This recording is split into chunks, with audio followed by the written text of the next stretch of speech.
해마다 곳곳에서 화재가 잇따르면서 소방법이 점차 강화되고 있는데요. 정작 소방 관련 법령을 제대로 알지 못해 적발되는 사례도 적지가 않습니다. 지난해 전남에서는 소방법을 위반한 혐의로 43명이 적발돼 검찰에 기소됐는데요.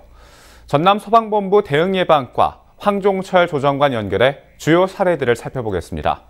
안녕하십니까? 네, 안녕하세요.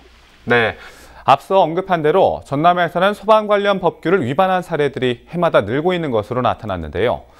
우선 주요 적발 사례들은 어떤 것들이 있는지 알려주시죠. 네, 소방 법령별 위반 사범 사건 송치 주요 내용을 살펴보면 연물안전관리법 위반이 55.8%로 가장 많이 나타났고요. 그 뒤를 이어 화재 예방 소방시설 설치 유지 및 안전관리 법률 위반이 30.23%, 그 다음에 소방기본법 위반 소방활동 방해사범이 9.3% 순으로 적발 사건 송치되었습니다. 네, 그런데 이 적발 사례 가운데 가장 악질적인 사례가 소방공무원 폭행이 아닐까 싶은데요.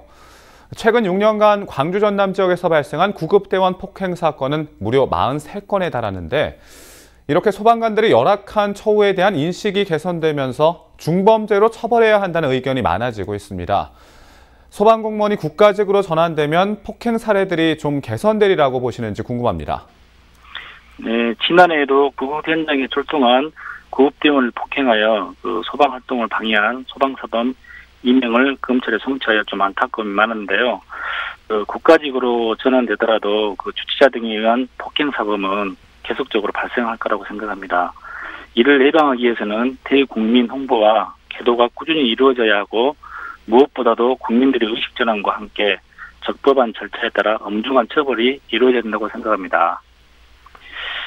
대부분 구급대원 폭행 사범을 보면 주치자가 좀 인사불성이 돼가지고, 그래서 정상적인 상태가 아닌 상태에서 이게 우발적으로 범행이 이루어진 경우가 많습니다. 네. 사실 아직까지도 이 소방법규에 대해서 잘 모르시는 분들이 많은데요. 그렇기 때문에 사전에 미리 알고 대처하는 자세가 필요할 것 같습니다. 위반하지 않으려면 어떤 점들을 주의해야 할까요? 네, 특정 소방 대상물의 관계인은 소방법규에 따라 소방시설을 설치하여 사용하고, 그다음에 소방시설 등에 대해서는 정기적으로 자체 점검이나 소방시설 업체에 위탁하여 기술자로 하여금 정상 유지토록 하는 등 관계자의 세심한 관심과 주의가 필요하다고 봅니다. 또한 개정된 도로교통법 시행령이 시행됨에 따라 소화전 등 5m 이내 연석에 빨간색으로 도색되어 있거나 차량 진행 방향 기준으로 도로 오른쪽 끝에 빨간색 실선 2개가 표시된 구역에 주정차를 하면 승용차에는 8만 원, 승합차에는 9만 원으로 인상된 과태료가 부과되고 있습니다.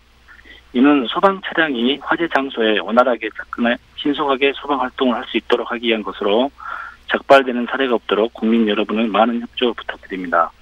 아울러 전남 소방본부에서는 민족 대명절 설을 맞이하여 관내 다중이용시설을 대상으로 비상구 폐쇄 등 불시 단속을 실시하고 있습니다.